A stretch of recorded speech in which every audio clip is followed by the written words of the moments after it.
الهدي هدي محمد وشر الأمور محدثاتها وكل محدثة بدعة وكل بدعة ضلالة وكل ضلالة في النار.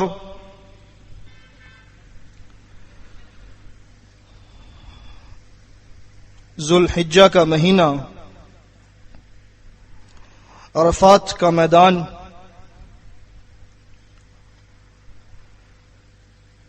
اور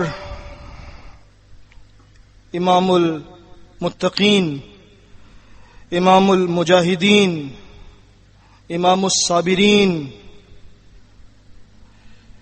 امام الانبیاء محمد الرسول اللہ صلی اللہ علیہ وسلم اپنے ہزارہا جانثار صحابہ کو آخری نصیحتیں کر رہے ہیں کہ اللہ کی طرف سے یہ اشارہ مل چکا ہے وَرَأَيْتَ النَّاسَ يَدْخُلُونَ فِي دِينِ اللَّهِ أَفْوَاجًا،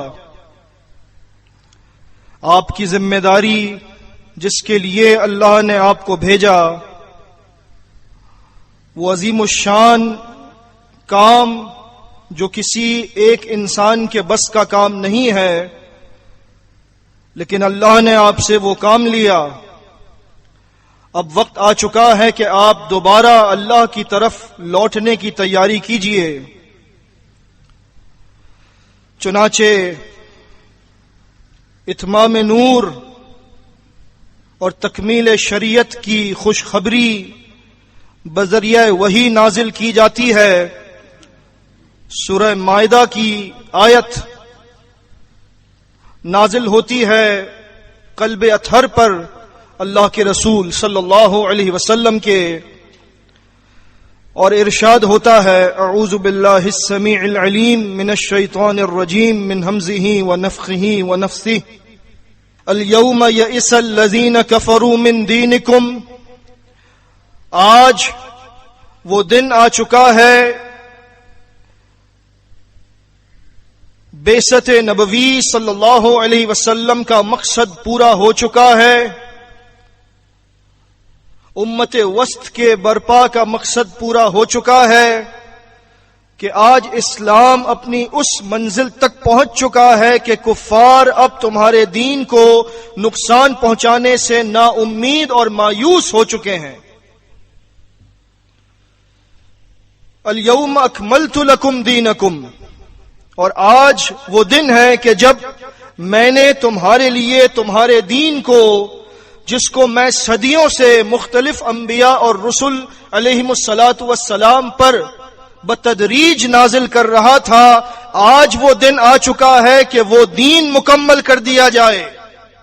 وَأَتْمَمْتُ عَلَيْكُمْ نِعْمَتِي، اور تم لوگوں پر اب میری نعمت پوری کر دی جائے۔ وَرَضِيتُ لَكُمُ الْإِسْلَامَ دِينًا، اور تمہارے لیے جو میں نے طریقہ پسند کر لیا ہے قیامت تک کے لیے، وہ اسلام ہے۔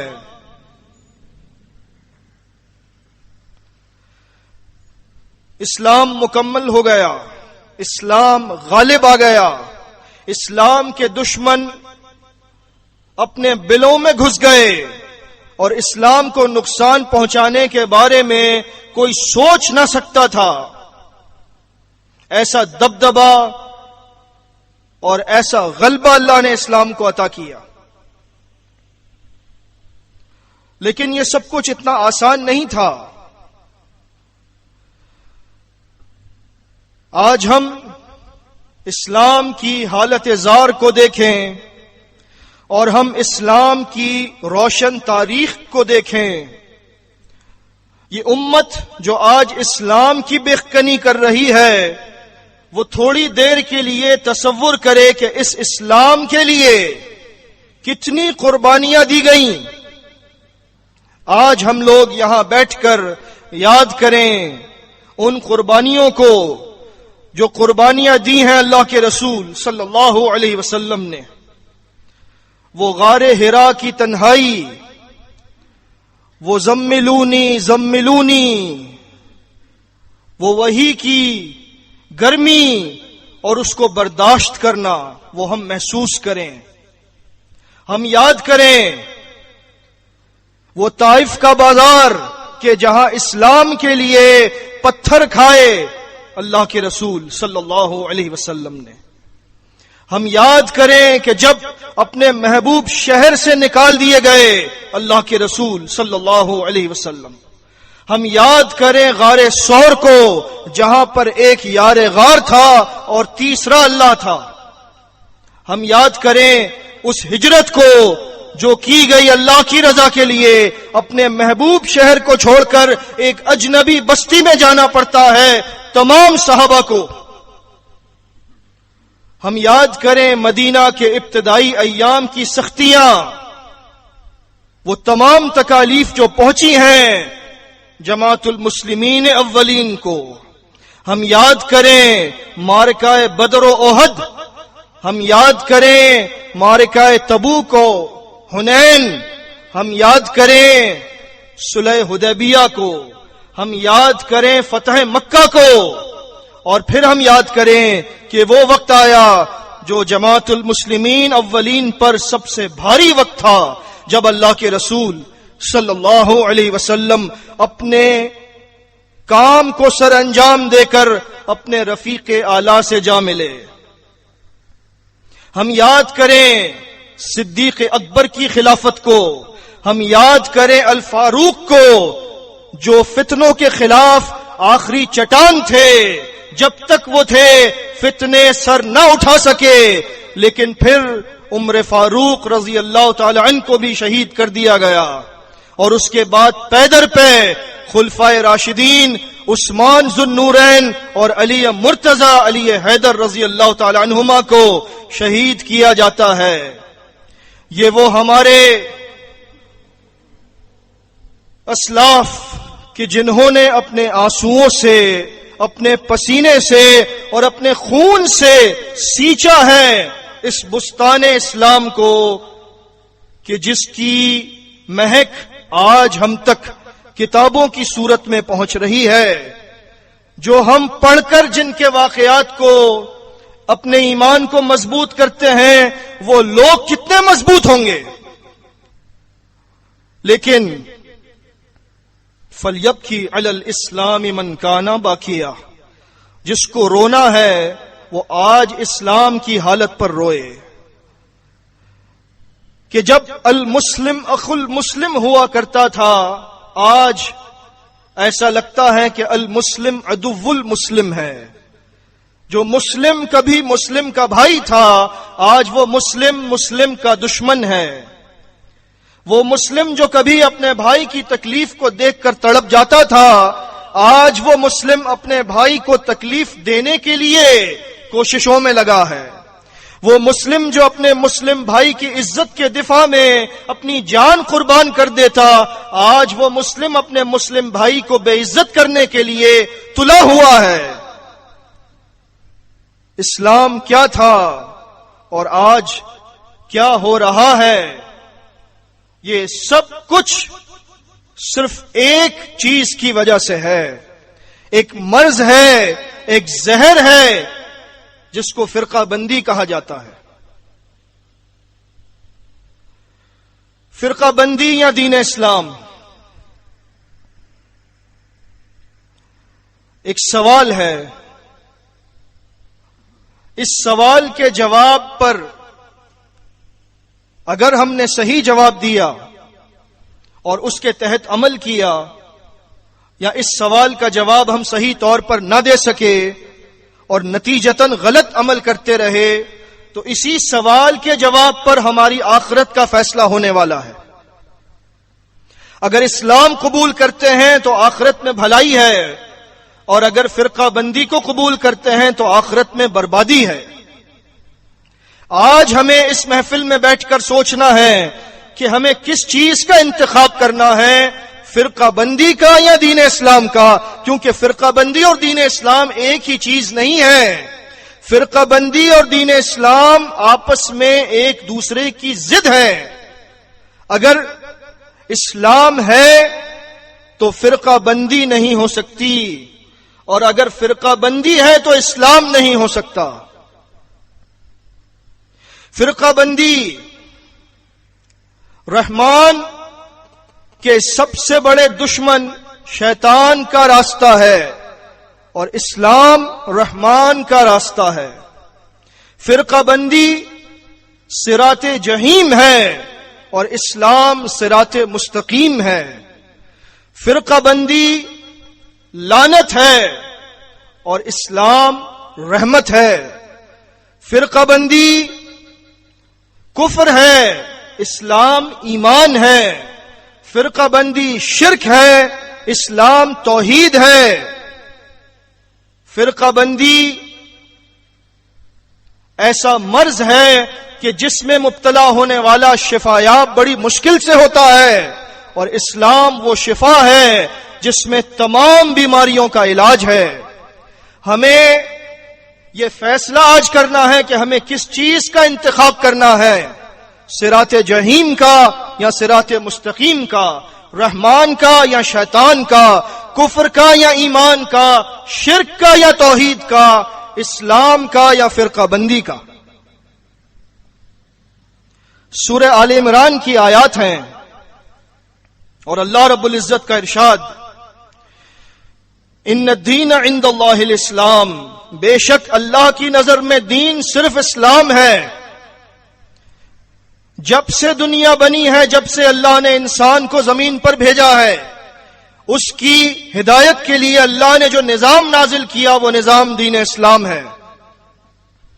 وَمَا اخْتَلَفَ الَّذِينَ أُوتُوا الْكِتَابَ إِلَّا مِن بَعْدِ مَا جَاءَهُمُ الْعِلْمُ بَغْيًا بَيْنَهُمْ، اور اہل کتاب کو بھی جو دین دیا گیا وہ اسلام تھا، لیکن انہوں نے اپنے دور میں اپنے انبیاء علیہم الصلاۃ والسلام کے دنیا سے چلے جانے کے بعد، علم کے آ جانے کے بعد اختلاف کیا، اور اس حد تک اختلاف کیا کہ تمام دلائل مل جانے کے باوجود وہ اختلاف پر جمے رہے، آپس کے زدم زدہ کی وجہ سے، آپس کی ہٹ دھرمی کی وجہ سے.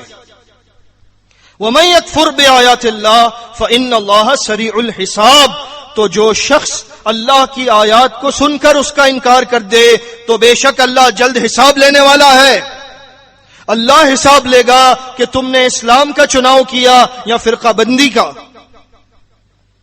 فَإِنْ حَاجُّوكَ فَقُلْ، تو پھر اے رسول صلی اللہ علیہ وسلم، اگر یہ لوگ اپنی فرقہ بندی کو سہارا دینے کے لیے آپ کے سامنے حجت کرتے ہیں، آپ سے مباحثہ کرتے ہیں، آپ سے مجادلہ کرتے ہیں، اہل اسلام سے مناظرہ کرتے ہیں، تو آپ اعلان کر دیجئے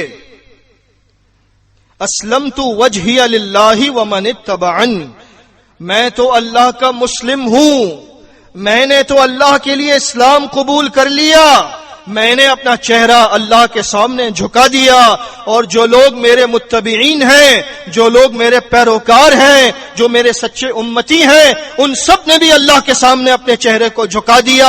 وہ سب اسلام قبول کرتے ہیں، میرا سچا امتی اسلام قبول کرے گا، فرقہ بندی کو قبول نہیں کر سکتا. وَقُلْ لِلَّذِينَ أُوتُوا الْكِتَابَ وَالْأُمِّيِّينَ، اور آپ یہ بھی کہہ دیجئے تمام اہل کتاب سے اور ان تمام ناخواندہ امیین سے، اسلمتم، کیا تم اسلام کا انتخاب کرتے ہو یا تم بھی فرقہ بندی میں پڑے رہنا چاہتے ہو؟ فَإِنْ أَسْلَمُوا، اگر انہوں نے انتخاب صحیح کر لیا اور انہوں نے اسلام قبول کر لیا، فرقہ بندی کے بندشوں کو توڑ دیا، فَقَدْ اهْتَدَوْا، تو یہ ہدایت پر آ جائیں گے.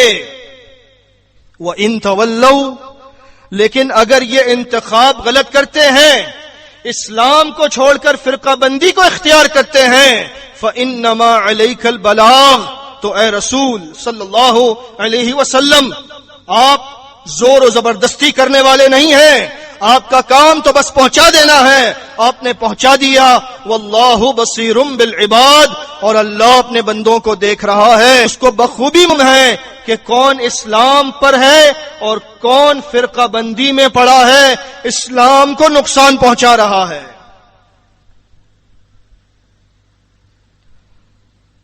بات بڑی سیدھی ہے. اسلام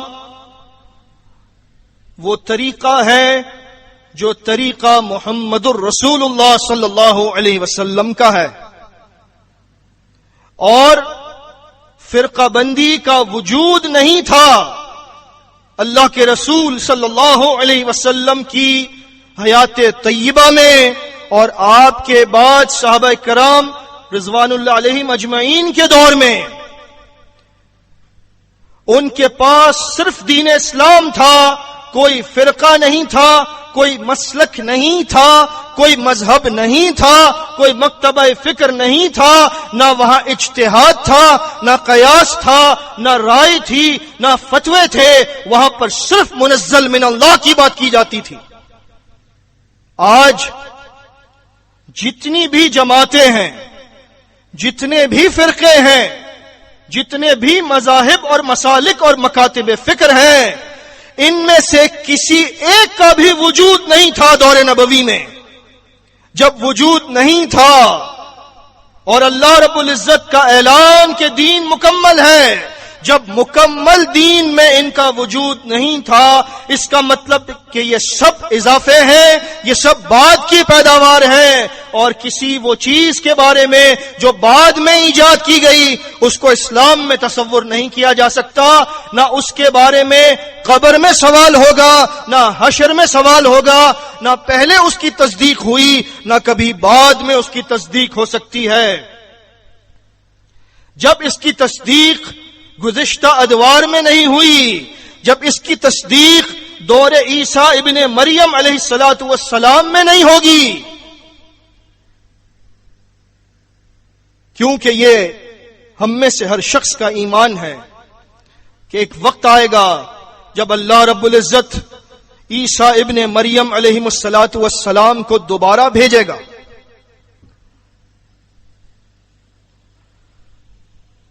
میں پوچھتا ہوں، عیسیٰ ابن مریم علیہ الصلوۃ والسلام کس فرقے سے ہوں گے؟ ان کا مذہب کیا ہوگا؟ ان کا مسلک کیا ہوگا؟ وہ کس مکتبہ فکر کی پیروی کرتے ہوں گے؟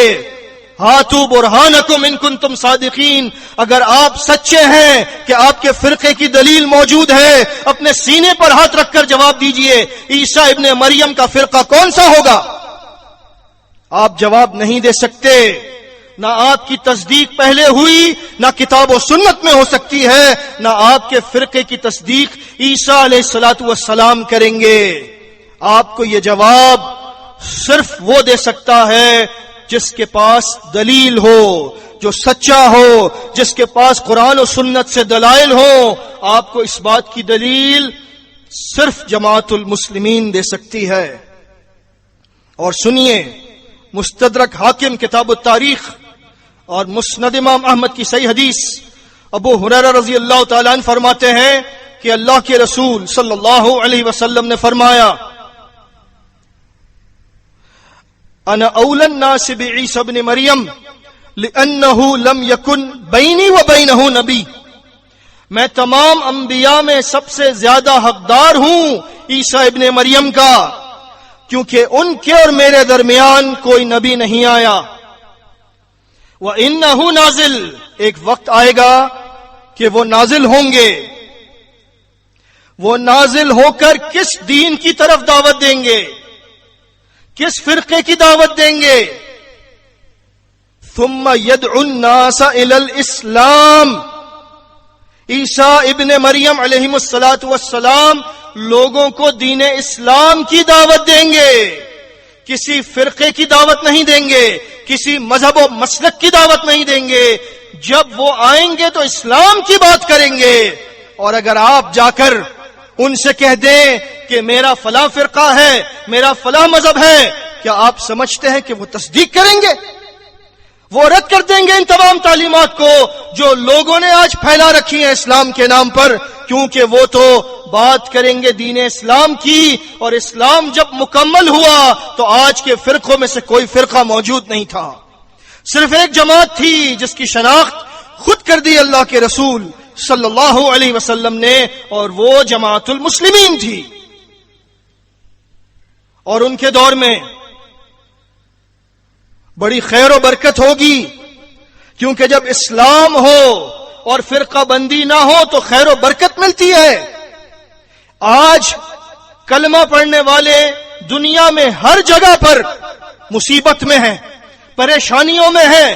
کبھی مہنگائی ہے، کبھی بے روزگاری ہے، کبھی قتل ہو رہے ہیں، کہیں پر بم دھماکے ہیں، کہیں پر ڈرون حملے ہیں، کہیں پر دوسروں سے بھیک مانگ مانگ کر زندہ ہے. جبکہ دنیا کے اندر اگر اللہ نے کسی قوم کو سب سے زیادہ وسائل سے نوازا ہے تو وہ اس امت کو نوازا ہے. تمام وسائل کے جن کی بنیاد پر امتیں اور اقوام دنیا میں فلاح حاصل کر سکتے ہیں، وہ تمام وسائل چاہے وہ زیر زمین ہو یا کسی بھی اعتبار سے ہو، سب سے زیادہ اس امت کے پاس ہیں. لیکن تمام وسائل کے باوجود اگر اس دنیا میں آپ کو دیکھنا ہے کسی کو ذلت اور رسوائی میں تو آپ کو یہ امت ملے گی. وجہ کیا ہے؟ انہوں نے اللہ کے دین کے ساتھ بے وفائی کی، انہوں نے اللہ کے دین کو ٹکڑے ٹکڑے کیا، انہوں نے امام الانبیاء محمد الرسول اللہ صلی اللہ علیہ وسلم کے ساتھ بے وفائی کی.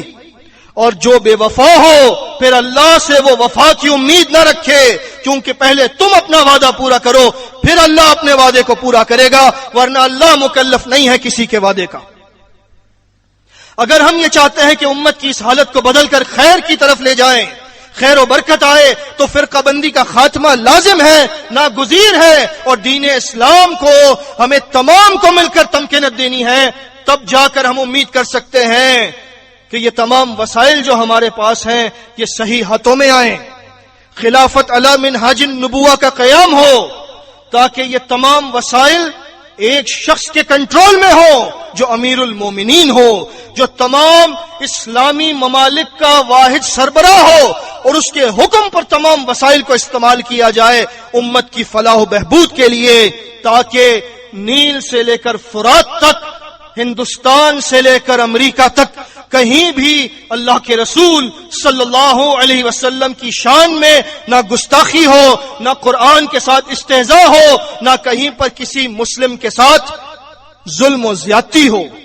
لیکن بات یہی ہے کہ پہلے ہم اپنا کام کریں، پھر اللہ رب العزت اپنے وعدے کو پورا کرے گا. فرقہ بندی کو ختم کرنا ہے اور اسلام کا غلبہ ہمیں چاہیے. عیسیٰ ابن مریم کے دور میں اسلام ہوگا، خیر و برکت ہوگی. وَيُهْلِكُ اللَّهُ فِي زَمَانِهِ الْمِلَلَ كُلَّهَا إِلَى الْإِسْلَامِ. اور اللہ رب العزت عیسیٰ ابن مریم علیہ السلام کے دور میں تمام ملتوں کو مٹا دے گا، تمام مذاہب کو مٹا دے گا، تمام فرقوں کو مٹا دے گا. صرف ایک چیز رہ جائے گی، وہ دین اسلام ہوگا. وَيُهْلِكُ اللَّهُ فِي زَمَانِهِ الْمَسِيحَ الدَّجَّالِ.